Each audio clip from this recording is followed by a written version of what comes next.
이번에는 분당 재생병원을 연결하겠습니다. 지금까지 9명의 확진 환자가 나왔는데요. 경기도에서 병원 내 집단 감염은 또 처음입니다. 자, 박민규 기자, 9명의 확진 환자들 어떤 분들인지 정리를 해주시죠.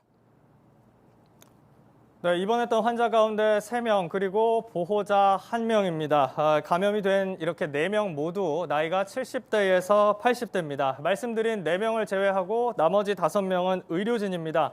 간호사 2명 그리고 간호조무사 3명입니다. 이들의 나이는 20대에서 50대까지 다양합니다.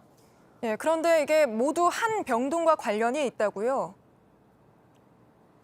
그렇습니다. 이 건물 8층에 있는 8일병동입니다. 81병동이라고도 하는데요. 원래는 안병동이고 지금은 주로 호흡기 환자를 진료하는 곳입니다. 일반 병동과는 오갈 수가 없도록 막혀 있는 곳입니다. 올라가는 통로도 다르고요. 의료진도 신원 확인을 해야만 들어갈 수 있습니다.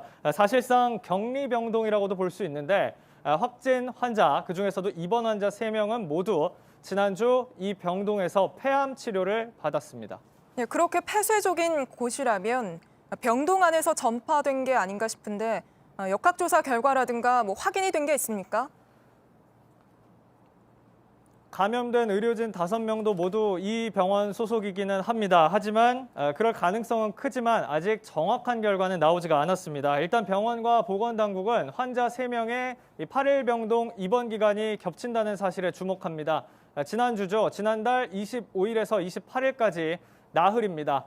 또 다른 가능성도 있습니다. 지난 1일 일요일 응급실에서입니다. 3명 가운데 2명, 입원 환자 2명, 76세 남성과 77세 여성 이렇게 28일 날 퇴원을 했습니다. 그리고 이틀 뒤인 1일 날 응급실에 왔는데 이때 2m 정도 떨어진 병상을 썼습니다.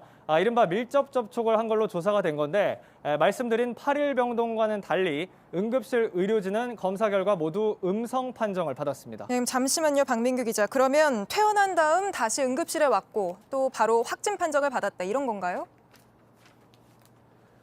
정확하게 말씀드리면 그렇지는 않습니다. 결론적으로 검사 자체가 좀 늦어졌습니다. 1일 응급실에 왔을 때요. 70대 남성은 딸꾹질만 했고 70대 또 다른 여성은 백혈구 수치만 떨어졌을 뿐 호흡기 관련 증상은 없었다는 게 병원의 설명입니다. 모두 이 두 가지 모두 항암제 투여에 따른 일반적인 후유증이라서 코로나19 의심 환자로 분류하지는 않았다고 하는데요. 게다가 이날 병원은 다시 입원을 했지만요. 남성은 그냥 집으로 돌아갔습니다. 그리고 이틀 뒤인 지난 3일 응급실에 와서 그제서야 검사를 받았습니다. 격리도 이때 됐고요. 병원 측은 지난달 입원 환자 3명 모두 입원 당시에는 호흡기 관련 증상 없었다, 또 열도 없었다라면서 무증상 감염을 사전에 막을 방법이 없었다는 입장입니다. 보건당국도 이렇게 기저질환이 있을 때 특히 나이가 많은 고령 환자거나 항암 치료 같은 다른 치료를 받는 경우에 증상을 제때 파악하기가 어렵다는 이 현실적인 어려움 자체를 걱정하고 있습니다. 예, 지금까지 경기도 분당 재생병원에서 박민규 기자였습니다.